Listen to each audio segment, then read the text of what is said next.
Hello friends, ಎಲ್ರಿಗೂ ನಮಸ್ಕಾರ. Welcome to my study strategy YouTube channel. So ಈ ಒಂದು ವಿಡಿಯೋದಲ್ಲಿ ಕೆ ಇ ಕಡೆಯಿಂದ ನಡೆಸಿರುವ ಪಿ ಎ ಒ ಎಕ್ಸಾಮ್ನ ಕ್ವಶನ್ ಪೇಪರ್ನ ಸಂಪೂರ್ಣವಾಗಿ ವಿಶ್ಲೇಷಣೆ ಮಾಡೋಣ, ಡಿಸ್ಕಸ್ ಮಾಡೋಣ. ಸೊ ಇದು 27/10/2024 ಈ ಎಕ್ಸಾಮ ನಡೆದಿತ್ತು.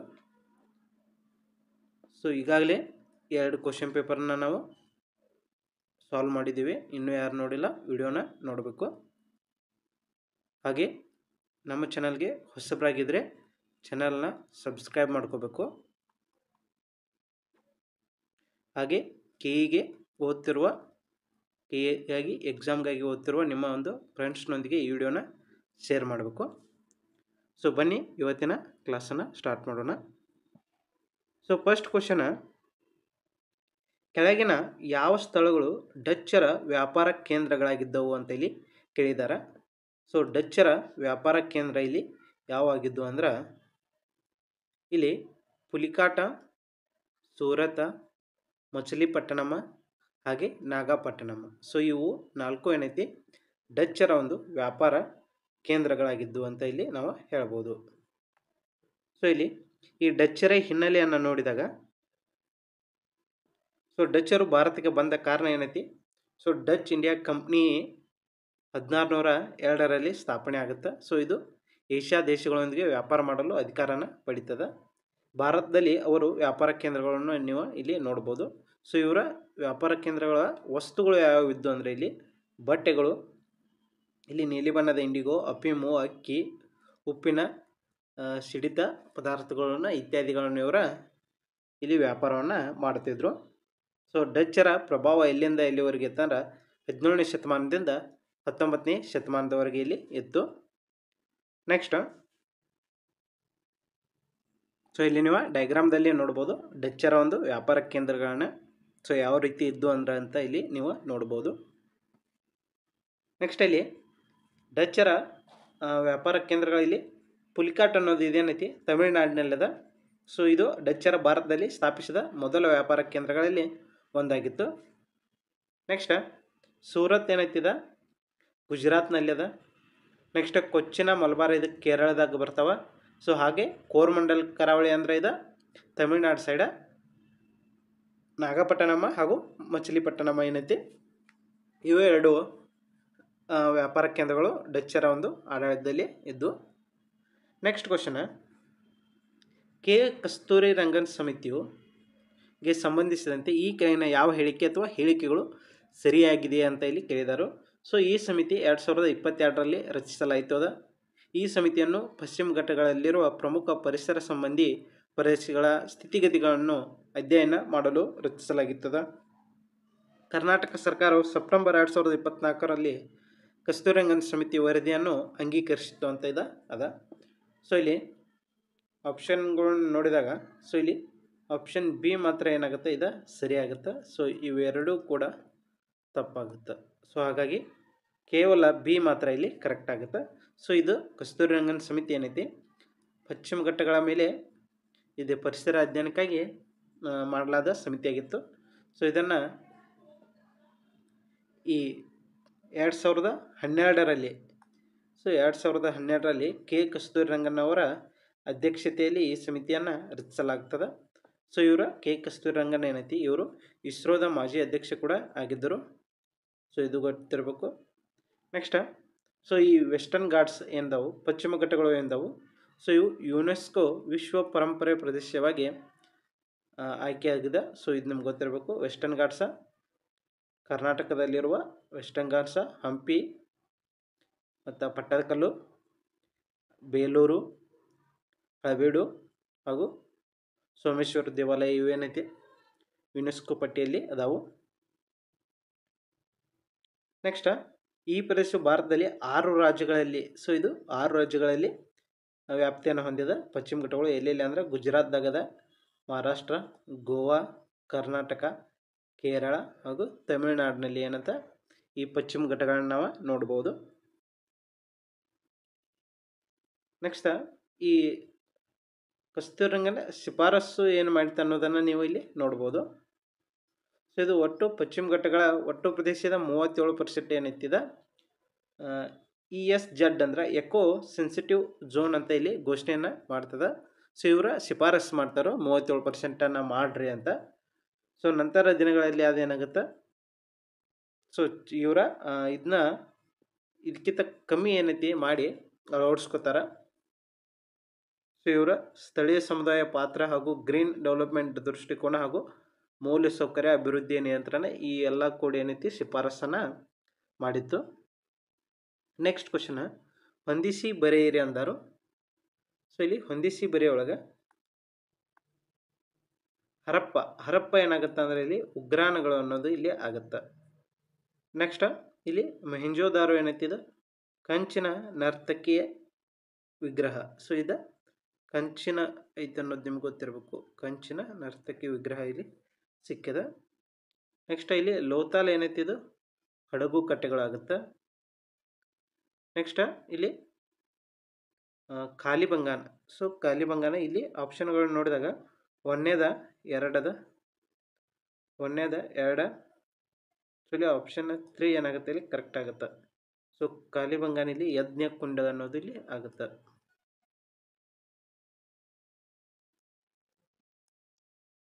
ಸೊ ಇಲ್ಲಿ ಮ್ಯಾಪ್ನಲ್ಲಿ ನೋಡ್ಬೋದು. ಸೊ ಹರಪ್ಪ ಎಲ್ಲಿದೆ, ರಾವಿ ದಂಡೆಯ ಮೇಲೆ ಅದ. ಸೊ ರಾವಿ ನದಿಯ ದಂಡೆ ಮೇಲೆ ಅದ. ಸೊ ಇಲ್ಲಿ ನೋಡ್ಬೋದು ನೀವು ರಾವಿ ನದಿ. ನೆಕ್ಸ್ಟ್ ಇಲ್ಲಿ ಇಂಡಸ್ ನದಿ ಇಲ್ಲಿ ಅದ. ಸೊ ಮೊಹೆಂಜೋದಾರೋ ಇಲ್ಲಿ ಅದ. ಹಾಗೆ ಕೊಟಾಜಿ, ಛನೋದಾರ, ಸುಕ್ರೋಟ, ಬಾಲಕೋಟ. ಸೊ ಇಲ್ಲಿ ರೂಪಾರ ಇಲ್ಲಿ ಸಟ್ಲೇಜ ನದಿ ಮೇಲೆ ಇದೆ. ಸೊ ಹೀಗೆಲ್ಲ ಇಲ್ಲಿ ನೋಡ್ಬೋದು. ಧೋಲವೀರ ಇಲ್ಲಿ ಗುಜರಾತ್ದಾಗ ಬರ್ತದೆ. ಲೋತಾಲ್ ಕೂಡ ಇಲ್ಲೇ ಗುಜರಾತ್ದಲ್ಲಿ ಬರ್ತದೆ. ಸುಕ್ರೋಟಾಡು ಇಲ್ಲಿ ಬರ್ತದೆ. ಸೊ ಇವೆಲ್ಲ ಹರಪ್ಪ ಇಂಡಸ್ ವ್ಯಾಲಿ ಅಂದರೆ ಸಿಂಧೂ ನಾಗರಿಕತೆಯ ಸಿವಿಲೈಸೇಷನಲ್ಲಿ ಇರುವಂಥ ಪ್ಲೇಸ್ಗಳಾಗಿದ್ದು. ನೆಕ್ಸ್ಟ್ ಕ್ವಶನ್, ಸೊ ಇಲ್ಲಿ ಸರಿಯಾದ ಸಂಯೋಜನೆಯನ್ನು ಗುರುತಿಸಿ ಅಂದರು.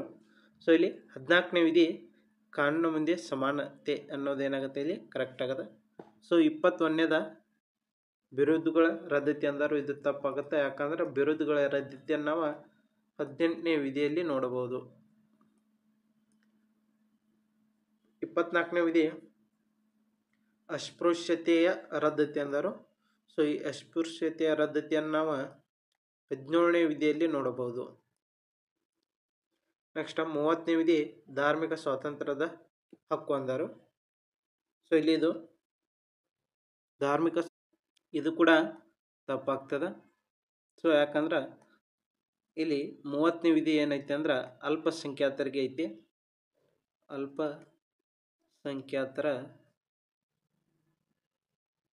ಶೈಕ್ಷಣಿಕ ಹಕ್ಕು.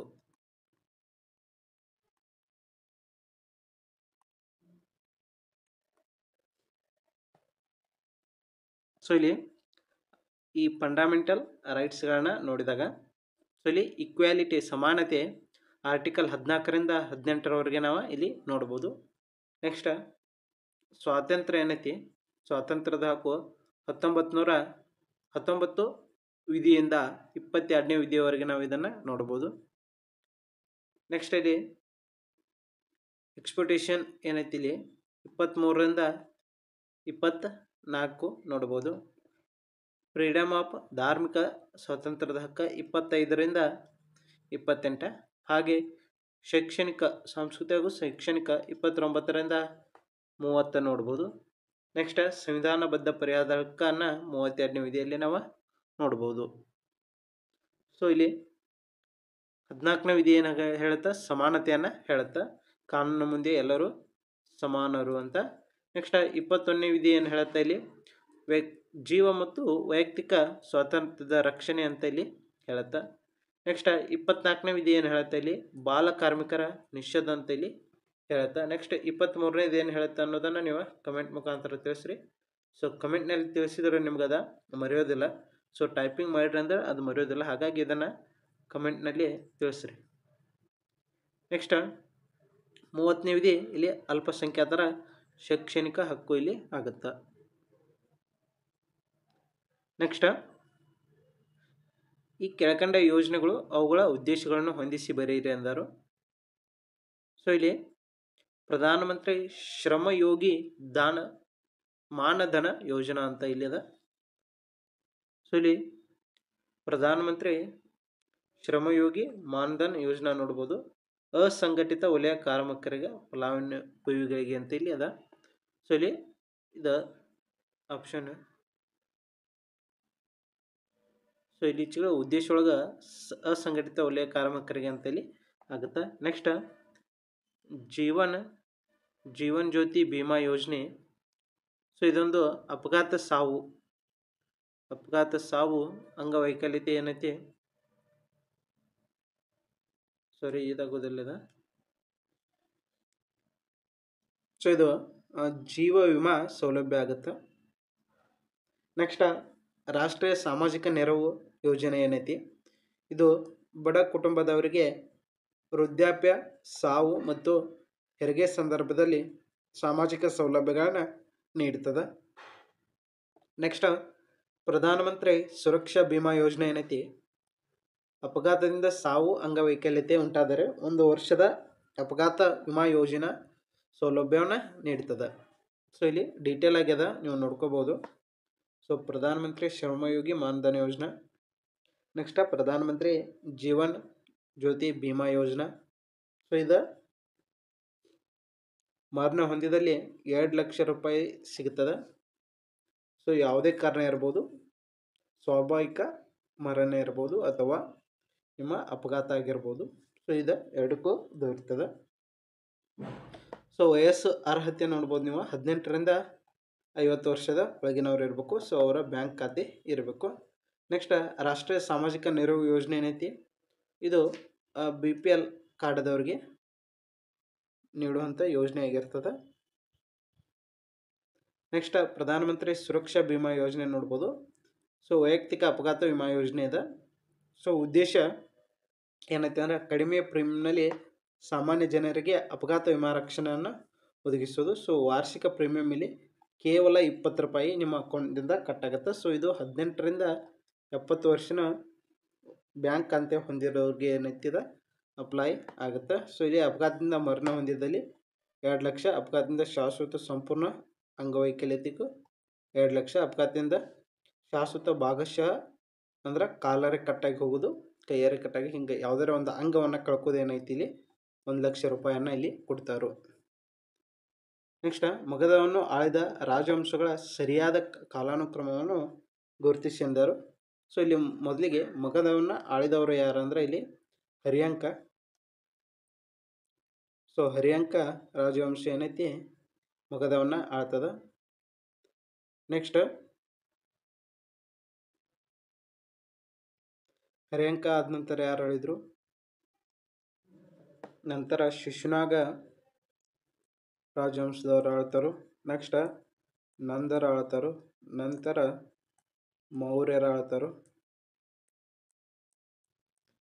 ನಂತರ ಶುಂಗರು ಮಗಧವನ್ನು ಆಳ್ತಾರು. ಸೊ ಆಪ್ಷನ್ 2 ಏನಾಗುತ್ತೆ ಇಲ್ಲಿ ಕರೆಕ್ಟ್ ಆಗ್ತದೆ. ನೆಕ್ಸ್ಟ್ ಕ್ವಶನ್, ಗ್ರಾಮ ಪಂಚಾಯತಿಗೆ ಸಂಬಂಧಿಸಿದಂತೆ ಈ ಕೆಳಗಿನ ಹೇಳಿಕೆಗಳನ್ನು ಪರಿಗಣಿಸಿ ಸರಿಯಾದ ಉತ್ತರವನ್ನು ಆಯ್ಕೆ ಮಾಡಿರಿ ಎಂದರು. ಸೊ ಇಲ್ಲಿ ಒಂದು ಗ್ರಾಮ ಪಂಚಾಯತಿ ವ್ಯಾಪ್ತಿಗೆ ಒಂದು ಗ್ರಾಮ ಅಥವಾ ಹಲವು ಗ್ರಾಮಗಳು ಬರುತ್ತವೆ ಅನ್ನೋದಿಲ್ಲಿ ಕರೆಕ್ಟ್ ಆಗಿದೆ. ಗ್ರಾಮ ಪಂಚಾಯತಿ ಅಧ್ಯಕ್ಷರಿಗೆ ಹಣಕಾಸು ವ್ಯವಹಾರದ ಚೆಕ್ಕಿಗೆ ಸಹಿ ಮಾಡುವ ಅಧಿಕಾರ ಇರ್ತದೆ. ನೆಕ್ಸ್ಟ್ ಗ್ರಾಮಾಡಳಿತ ಅಧಿಕಾರಿ ಗ್ರಾಮ ಪಂಚಾಯತಿ ಅಧೀನದಲ್ಲಿ ಅಧ್ಯಕ್ಷರೇ ಆದೇಶದಂತೆ ಕಾರ್ಯನಿರ್ವಹಿಸಬೇಕು ಅನ್ನೋದಿಲ್ಲಿ ತಪ್ಪಾಗುತ್ತೆ. ನೆಕ್ಸ್ಟ್ ಗ್ರಾಮ ಪಂಚಾಯತಿ ಅಧ್ಯಕ್ಷರು ಮತ್ತು ಉಪಾಧ್ಯಕ್ಷರ ಆಯ್ಕೆಗೆ ಯಾವುದೇ ಮೀಸಲಾತಿ ಇರುವುದಿಲ್ಲ ಅಂದರು, ಇದು ತಪ್ಪಾಗುತ್ತೆ. ಯಾಕಂದರೆ ಮೀಸಲಾತಿ ಇರ್ತದೆ. ಸೊ ಇಲ್ಲಿ A ಮತ್ತು B ಮಾತ್ರ ಸರಿ ಆಗುತ್ತೆ. ಸೊ ಇಲ್ಲಿ ಸಂವಿಧಾನದ 73ನೇ ತಿದ್ದುಪಡಿ ಪ್ರಕಾರ ಏನೈತಿ, ಇಲ್ಲಿ 1992ರಾಗ 11ನೇ ಶೆಡ್ಯೂಲ್, ಸೊ 11ನೇ ಭಾಗ ಏನೈತಿ, ಇಲ್ಲಿ 11ನೇ ಅನುಸೂಚಿಗೆ ಏನೈತಿ ಇಲ್ಲಿ ಈ ಸಂವಿಧಾನವನ್ನು ಸೇರ್ಪಡೆ ಮಾಡ್ತಾರೆ. ಹಾಗೆ ಇಲ್ಲಿ ಭಾಗ 9 ಪಂಚಾಯತಿಗಳನ್ನು ಕೂಡ ಇಲ್ಲಿ ಸೇರ್ಪಡೆ ಮಾಡಿರ್ತಾರೆ.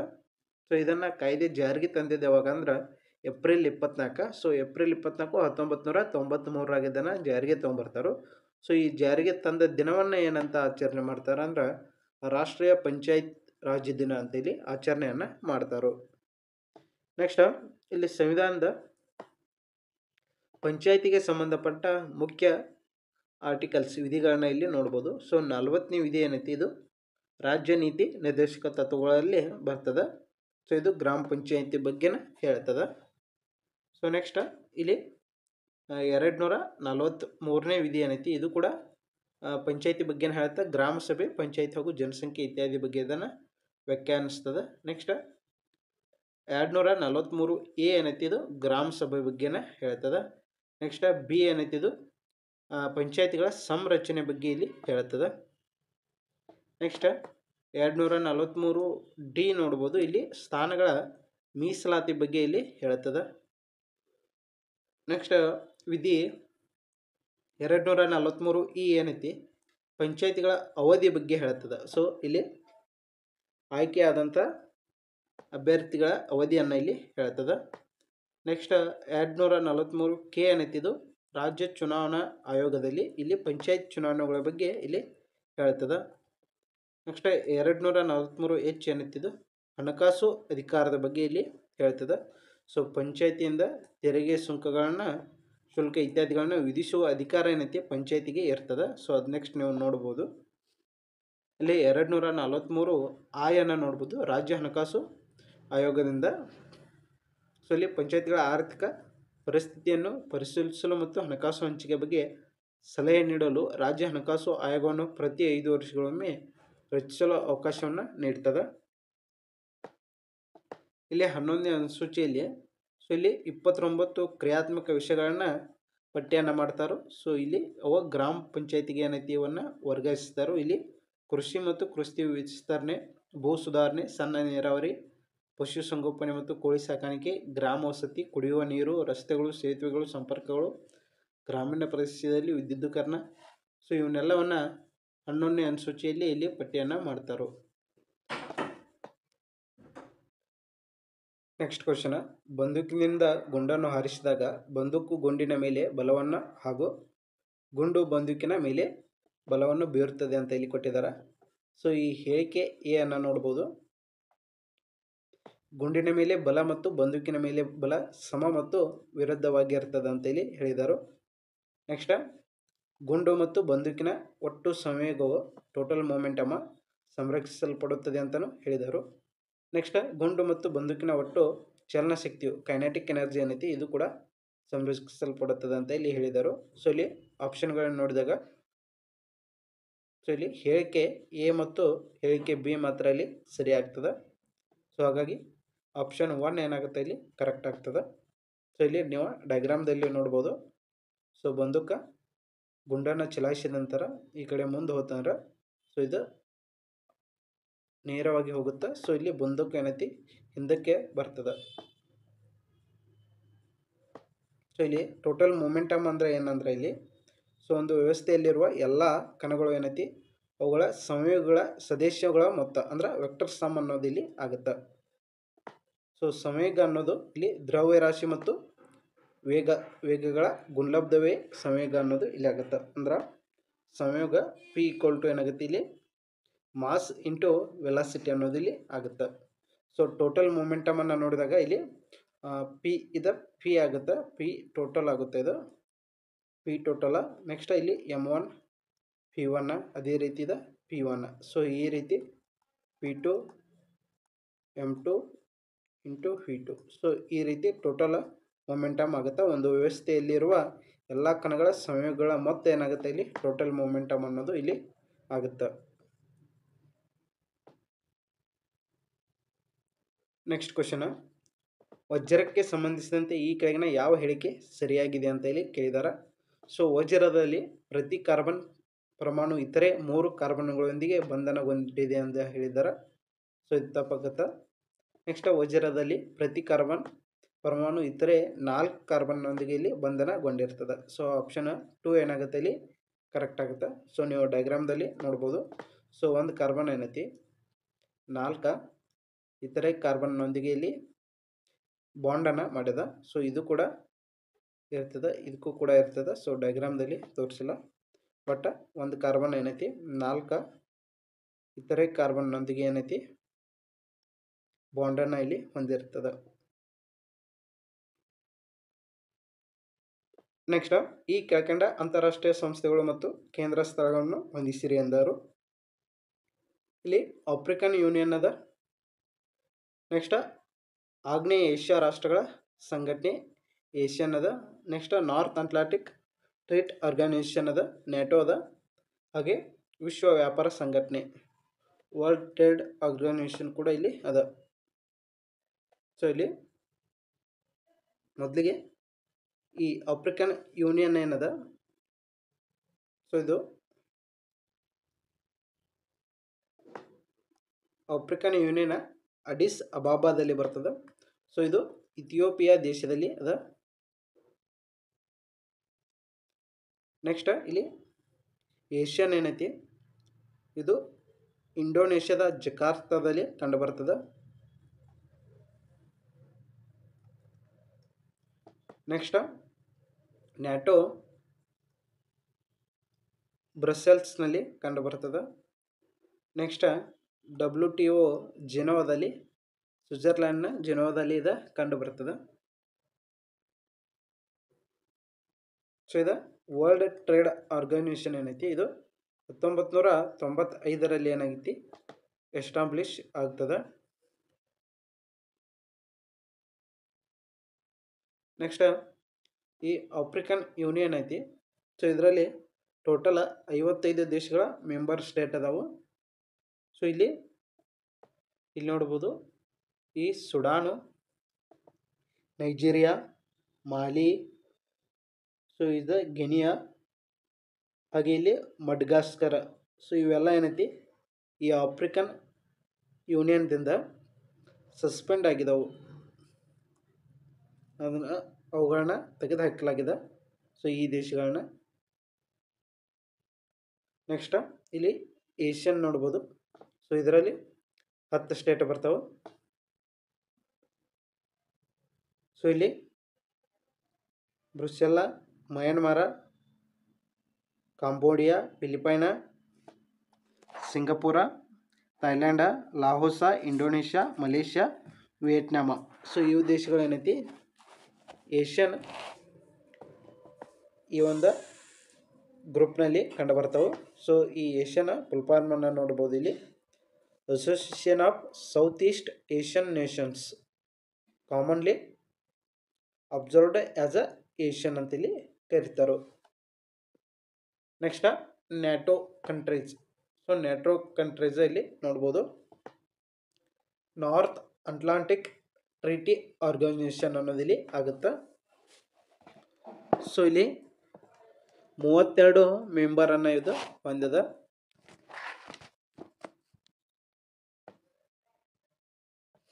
ಸೊ ಇದು 1949ರಲ್ಲಿ ಸ್ಥಾಪನೆ ಆಗ್ತದೆ. ನೆಕ್ಸ್ಟ್, ಕ್ವಾಡ್ರಿಲ್ಯಾಟ್ರಲ್ ಸೆಕ್ಯೂರಿಟಿ ಡಯಲಾಗ್ನ ಸದಸ್ಯ ರಾಷ್ಟ್ರಗಳು ಅಂದರೆ ಕ್ವಾಡ್ನ ವಿಸ್ತಾರ ರೂಪ ಇದಾಗಿರ್ತದೆ. ಸೊ ಇದು ನಿಮ್ಗೆ ಗೊತ್ತಿರಬೇಕು. ಸೊ ಕ್ವಾಡ್ನ ಸದಸ್ಯ ರಾಷ್ಟ್ರಗಳು ಯಾವುವು ಅಂದ್ರೆ ಭಾರತ, ಜಪಾನ್, USA ಹಾಗೂ ಆಸ್ಟ್ರೇಲಿಯಾ. ಸೊ ಇಲ್ಲಿ ABCD 4 ಕೂಡ ಇಲ್ಲಿ ಸರಿ ಆಗುತ್ತೆ. ಸೊ ಇಲ್ಲಿ ನೋಡ್ಬೋದು Bharat, so Bharat, India, so ಇಲ್ಲಿ ಜಪಾನ, ನೆಕ್ಸ್ಟ್ ಇಲ್ಲಿ USA, ನೆಕ್ಸ್ಟ್ ಇಲ್ಲಿ ಆಸ್ಟ್ರೇಲಿಯಾ. ಸೊ ಇವ 4 ದೇಶಗಳು ಕ್ವಾಡ್ ಸಂಘಟನೆಯ ಎಲ್ಲಿ ಅದಾವ. ಸೊ ಇದೇನೈತಿ 2017ರಲ್ಲಿ, ಸೊ 2007ರಲ್ಲಿ ಮೊದಲಿಗೆ ಇದು ಎಸ್ಟಾಬ್ಲಿಷ್ ಆಗಿತ್ತು. ನೆಕ್ಸ್ಟ್ 2017ರಲ್ಲಿ ಎಸ್ಟಾಬ್ಲಿಷ್ ಆಫ್ಟರ್ ನೆಗೋಷಿಯೇಷನ್ ನವಂಬರ್ ಅಂತ ಇಲ್ಲಿ ಕೊಟ್ಟಿದ್ದಾರೆ. ನೆಕ್ಸ್ಟ್ ಇಲ್ಲಿ ರೀಸನ್ ನೋಡ್ಬೋದು. ಸೊ ಇಂಡೋ ಪೆಸಿಫಿಕ್ನಲ್ಲಿ ಇವು ಕಂಟ್ರಿಗಳು ಕಂಡುಬರ್ತಾವೆ. ಸೊ 2023ರಲ್ಲಿ 5ನೇ ಸಮ್ಮೇಳನ ನಡೀತಿದೆ, ಜಪಾನ್ದಲ್ಲಿ ನಡೀತದೆ, ಹಿರೋಶಿಮಾ ನಗರದಲ್ಲಿ. ನೆಕ್ಸ್ಟ್ 2024ರಲ್ಲಿ US ನಡೀತದೆ, ವಿಲಿಂಗ್ಟನ್ನಲ್ಲಿ. ನೆಕ್ಸ್ಟ್ 2025ರಲ್ಲಿ ಏನೈತಿ ಭಾರತದಲ್ಲಿ ನ್ಯೂ ಡೆಲ್ಲಿಯಲ್ಲಿ ನಡಿಬೋದು. ಸೊ ಇನ್ನು ಡೇಟನ್ನು ಬಿಟ್ಟಿಲ್ಲ, ಸೊ ಯಾವಾಗ ನಡೀತದ ಅಂತ. ನೆಕ್ಸ್ಟ್, ಈ ಕೆಳಕಂಡ ವಿಶ್ವಸಂಸ್ಥೆಯ ಮಹಾ ಕಾರ್ಯದರ್ಶಿಗಳು ಅವರ ದೇಶಕ್ಕೆ ಸಂಬಂಧಿಸಿದಂತೆ ಯಾವ ಜೋಡಿಗಳು ಸರಿಯಾಗಿ ಹೊಂದಾಣಿಕೆಯಾಗಿವೆ ಅಂತ ಕೊಟ್ಟಿದ್ದಾರೆ. ಸೊ ಇಲ್ಲಿ ಎ ಮತ್ತು ಬಿ ಮಾತ್ರ ಇಲ್ಲಿ ಸರಿ ಆಗ್ತಾವ. ಸೊ ಇವೆರಡು ಏನೈತಿ ತಪ್ಪದವು. ನೆಕ್ಸ್ಟ್, ಈ ಕೆಳಗಿನಲ್ಲಿ ವಿಜಯನಗರವನ್ನು ಆಳಿದ ಸಂಗಮ ವಂಶದ ರಾಜರನ್ನು ಗುರುತಿಸಿ ಅಂತ ಇಲ್ಲಿ ಕೊಟ್ಟಿದ್ದಾರೆ. ಸೊ ಎರಡನೇ ಬುಕ್ಕ ವೀರ ನರಸಿಂಹ, ಒಂದನೇ ದೇವರಾಯ, ಮಲ್ಲಿಕಾರ್ಜುನ. ಸೊ ಇಲ್ಲಿ ಸಂಗಮ ರಾಜವಂಶವನ್ನು ಆಳಿದವರು ಇಲ್ಲಿ ನೋಡ್ಬೋದು ನೀವು. ಸೊ ಇಲ್ಲಿ ಬುಕ್ಕ ಬರ್ತಾನು. ನೆಕ್ಸ್ಟ್ ಒಂದನೇ ದೇವರಾಯನು ಬರ್ತಾನು. ನೆಕ್ಸ್ಟ್ ಮಲ್ಲಿಕಾರ್ಜುನ ರಾಯನು ಇಲ್ಲಿ ಬರ್ತಾನು. ಸೊ ಯಾರು ಬರಲಿಲ್ಲ ಅಂದ್ರೆ ವೀರ ನರಸಿಂಹ ಬರಲಿಲ್ಲ. ಸೊ ವೀರ ನರಸಿಂಹ ಬರಲಿಲ್ಲ ಅಂದ್ರೆ ಇಲ್ಲಿ ACD ಆಪ್ಷನ್ 4 ಏನಾಗುತ್ತೆ ಇಲ್ಲಿ ಕರೆಕ್ಟ್ ಆಗುತ್ತೆ. ಈ ವೀರ ನರಸಿಂಹ ನಾವು ಏನೈತಿ ಇವ ಇಲ್ಲಿ ತುಳುವದಲ್ಲಿ ಬರ್ತಾನೆ ನೋಡ್ರಿ, ತುಳುವ ರಾಜವಂಶದಲ್ಲಿ ಬರ್ತಾನು. ಸೊ ಶ್ರೀಕೃಷ್ಣ ದೇವರಾಯನು ಈ ತುಳುವ ರಾಜವಂಶದಲ್ಲಿ ಬರ್ತಾನು. ಸೊ ಡೀಟೇಲ್ ಅದ. ಸೊ ಯಾವ್ಯಾವ ರಾಜ್ಯದಲ್ಲಿ ಎಷ್ಟೆಷ್ಟು ಕಾಲ ಇಲ್ಲಿ ಆಳಿದ್ರು ಅಂತ ನೋಡ್ಬೋದು. ಹಾಗೆ ಇಲ್ಲಿ ವಿಜಯನಗರ ಸಾಮ್ರಾಜ್ಯ ಎಲ್ಲಿವರೆಗೆ ತನ್ನ ಪ್ರದೇಶವನ್ನು ಹರಡಿತ್ತು ಅನ್ನೋದನ್ನು ಕೂಡ ನೀವು ಇಲ್ಲಿ ನೋಡ್ಬೋದು. ಸೊ ಇಲ್ಲಿ ಗೋದಾವರಿ ನದಿ, ಕೃಷ್ಣಾ ನದಿ, ತುಂಗಭದ್ರಾ ನದಿ, ಕಾವೇರಿ ನದಿ ಇವೆಲ್ಲ ಕೂಡ ಏನೈತಿ ಈ ವಿಜಯನಗರ ಸಾಮ್ರಾಜ್ಯದ ಒಳಗ ಇದ್ದು.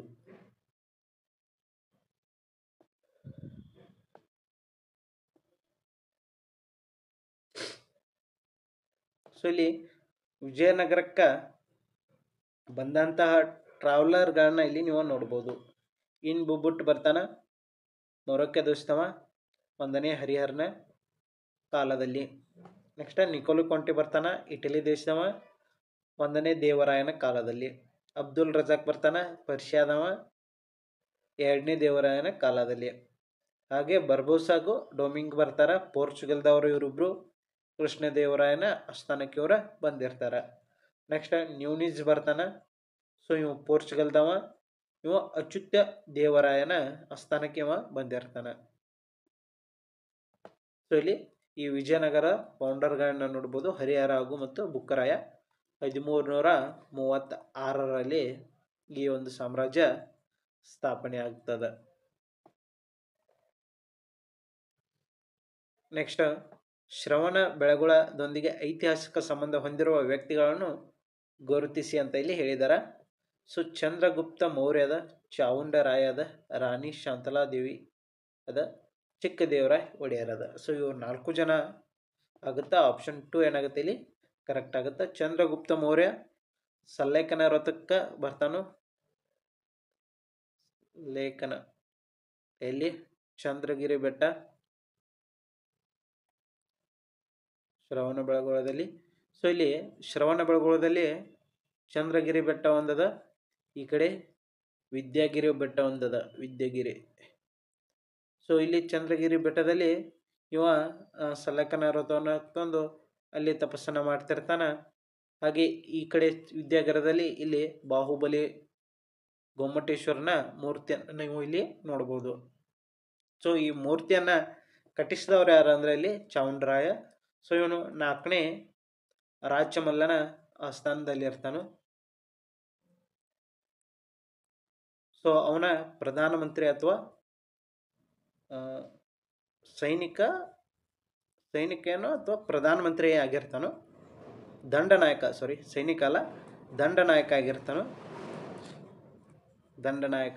ಮತ್ತು ಪ್ರಧಾನಿ ಕೂಡ ಆಗಿರ್ತಾನು. ನೆಕ್ಸ್ಟ್ ಇವರು ರಾಣಿ ಶಾಂತಲಾದೇವಿ. ಇವರು ಹೊಯ್ಸಳರ ವಿಷ್ಣುವರ್ಧನ್ನ ಹೆಂಡತಿಯಾಗಿರ್ತಾರು. ಇವರು ಕೂಡ ಈ ಒಂದು ಸ್ಥಳಕ್ಕೆ ಭೇಟಿಯನ್ನು ಕೊಟ್ಟಿರ್ತಾರೆ. ನೆಕ್ಸ್ಟ್ ಚಿಕ್ಕದೇವರಾಜ ಒಡೆಯರು ಕೂಡ ಇಲ್ಲಿ ಸಹಾಯವನ್ನು ಮಾಡಿರ್ತಾರೆ. ಸೊ ಇಲ್ಲಿ ಡೀಟೇಲ್ ಆಗ್ಯದ, ನೀವು ನೋಡ್ಬೋದು. ಶ್ರವಣ ಬೆಳಗೊಳದಲ್ಲಿರುವ ಗೊಮ್ಮಟೇಶ್ವರನ ಮೂರ್ತಿ ಇದಾಗ್ಯದ. ಶ್ರವಣ ಬೆಳಗೊಳ ಚಾವುಂಡರಾಯ. ಸೊ ಇವು ಚಾವುಂಡರಾಯ ಗಂಗರ ಆಸ್ಥಾನದಲ್ಲಿ 4ನೇ ರಾಜಮಲ್ಲನ ಆಸ್ಥಾನದಲ್ಲಿ ಇವ ಇರ್ತಾನು. ಸೊ ನೆಕ್ಸ್ಟ್ ಇಲ್ಲಿ ಚಂದ್ರಗುಪ್ತ ಮೌರ್ಯನ ನೋಡ್ಬೋದು. Chandragupta Maurya the founder of Maurya empire. ಇವು ಶ್ರವಣ ಬೆಳಗೊಳಕ್ಕೆ ಬಂದ ಚಂದ್ರಗಿರಿ ಬೆಟ್ಟದಲ್ಲಿ ಇವ ಸಲ್ಲಕ್ಕನ ವ್ರತವನ್ನು ಮಾಡ್ತಾನು. ನೆಕ್ಸ್ಟ್ ಇಲ್ಲಿ ರಾಣಿ ಶಾಂತಲಾದೇವಿ. ಸೊ ಇವರು ಕೂಡ ಕಲ್ಚರಲ್ ಕನೆಕ್ಷನ್ ಹೊಂದಿರ್ತಾರು ಇಲ್ಲಿ ಶ್ರವಣ ಬೆಳಗೊಳದಲ್ಲಿ. ಸೊ ಈ ರಾಣಿ ಬಗ್ಗೆ ಅದ. Queen of king of Vishnuvardhana Hoysala ರಾಜಮನೆತನ. ಹಾಗೆ ಈ ಚಾವುಂಡರಾಯ ಏನೈತಿ, ಚಾವುಂಡರಾಯ ಚಾವುಂಡ ಪುರಾಣ ಒಂದ ಕೃತಿಯನ್ನು ಬಿರ್ತಾನು. ಚಾವುಂಡ ಪುರಾಣ.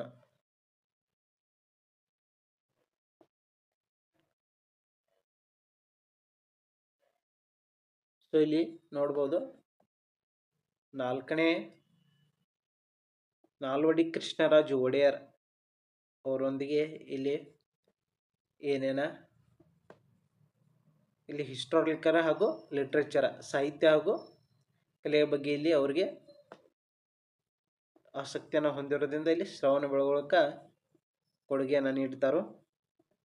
ಸೊ ಇವರು ಮೈಸೂರು ರಾಜ ಆಗಿರ್ತಾರೋ ಎಷ್ಟರಲ್ಲಿ 1673ರಿಂದ 1704 ಕಾಲದಲ್ಲಿ. ಸೊ ಈ ಒಡೆಯರ್ ಬಗ್ಗೆ ಅದ. ಸೊ 14ನೇ ರಾಜ ಆಗಿರ್ತಾರೋ. ಕಲಾ ಸಾಹಿತ್ಯ ಧರ್ಮದ ಪೋಷಕರಾಗಿರ್ತಾರೋ. ಜೈನ ಸಂಸ್ಥೆಗಳ ದಾನವನ್ನು ಮಾಡ್ತಾರೋ ಶ್ರವಣ ಬೆಳಗೊಳದೊಂದಿಗೆ. ಸೊ ಜೈನ ಬಸದಿ ಪೀಠಗಳಿಗೆ ಭೂಮಿಯನ್ನು ನೀಡ್ತಾರೋ.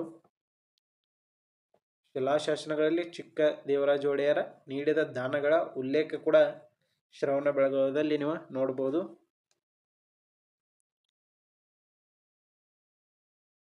ನೆಕ್ಸ್ಟ್ ಪರಿಸ್ಥಾನ ಪ್ರಕಾರ ಆದಿಲ್ ಶಾಹಿಗಳ ಕಾಲದಲ್ಲಿ ಬಿಜಾಪುರಕ್ಕೆ ನೀರಿನ ವ್ಯವಸ್ಥೆ ಕಲ್ಪಿಸಿದ ಸುಲ್ತಾನ ಯಾರು ಅಂತ ಇಲ್ಲಿ ಕೇಳಿದಾರ. ಸೊ ಪೆರಿಸ್ತಾನ ಒಬ್ಬ ಇಲ್ಲಿ ಕೃತಿಗಾರ ಆಗಿರ್ತಾನೆ. ಇವ ಸಾಹಿತ್ಯ ಇಲ್ಲಿ 1ನೇ ಅಲಿ ಆದಿಲ್ ಶಾ ಅನ್ನೋದಿಲ್ಲಿ ಕರೆಕ್ಟ್ ಆಗತ್ತ. ಸೊ ಇವನ ಒಂದು ಕೃತಿಯಲ್ಲಿ ಇದನ್ನ ಉಲ್ಲೇಖವನ್ನ ಮಾಡಿದನು.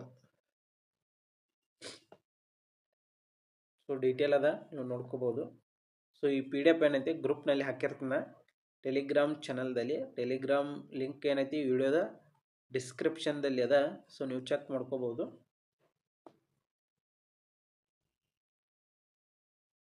ನೆಕ್ಸ್ಟ್ ಕರ್ನಾಟಕದಲ್ಲಿ ಬ್ರಿಟಿಷರ ವಿರುದ್ಧ ನಡೆದ ಸಶಸ್ತ್ರ ಬಂಡಾಯಗಳನ್ನು ಸರಿಯಾದ ಕಾಲಾನುಕ್ರಮದಲ್ಲಿ ಜೋಡಿಸಿ ಅಂತ ಹೇಳಿದರು.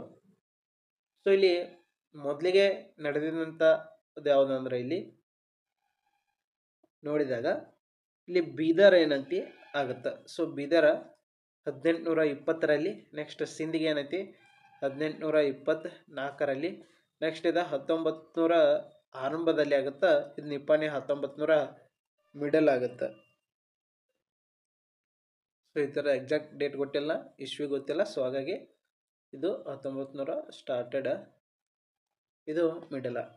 ಸೊ ಹಾಗಾಗಿ ಡಿ ಸಿ ಎಲ್ಲಿದೆ ಮೊದಲಿಗೆ ಇಲ್ಲಿದೆ DCBA. ಸೊ ಆಪ್ಷನ್ 4 ಏನಾಗುತ್ತೆ ಇಲ್ಲಿ ಕರೆಕ್ಟ್ ಆಗುತ್ತೆ. ಸೊ ಇಲ್ಲಿ ನೋಡ್ಬೋದು ಸಿಂಧಿಗೆ ಇದು ವಿಜಾಪುರ ಜಿಲ್ಲೆಯಲ್ಲಿ ಬರ್ತದೆ 1824. ಸೊ ಇಲ್ಲಿ ಕಿತ್ತೂರು ರಾಣಿ ಚೆನ್ನಮ್ಮ ದಂಗೆ ನಡೆದ ವರ್ಷವೇ ಇದಾಗಿರ್ತದೆ. ನೆಕ್ಸ್ಟ್ ಇದ್ರ ಬಗ್ಗೆ ಡೀಟೇಲ್ ಅದ, ನೀವು ನೋಡ್ಕೋರಿ. ನೆಕ್ಸ್ಟ್ ಬೀದರ್ನಲ್ಲಿ ದೇಶಮುಖರ ದಂಗೆ 1820. ನೆಕ್ಸ್ಟ್ ಇದು ಸೂಪಾ ದಂಗೆ 19ನೇ ಶತಮಾನದ ಪೂರ್ವಾರ್ಧ. ನೆಕ್ಸ್ಟು ನಿಪ್ಪಾಣಿ ದಂಗೆ, ಇದು ಪ್ರಸ್ತುತ ಬೆಳಗಾವಿ ಜಿಲ್ಲೆದಾಗ ಬರ್ತದೆ. ಆರಂಭ ಮತ್ತು ಮಧ್ಯ ಭಾಗದಲ್ಲಿ ಇದನ್ನು ನಾವು ನೋಡ್ಬೋದು. ಸೊ ನೆಕ್ಸ್ಟ್ ಕೆಲವೊಂದು ವಿದ್ಯಮಾನಗಳನ್ನು ಮತ್ತು ಅವುಗಳ ಹಿಂದಿರುವ ಕಾರಣ ಅಥವಾ ತತ್ವಗಳನ್ನು ಕೆಳಗಿನ ಕೋಷ್ಟಕದಲ್ಲಿ ನೀಡಲಾಗಿದೆ.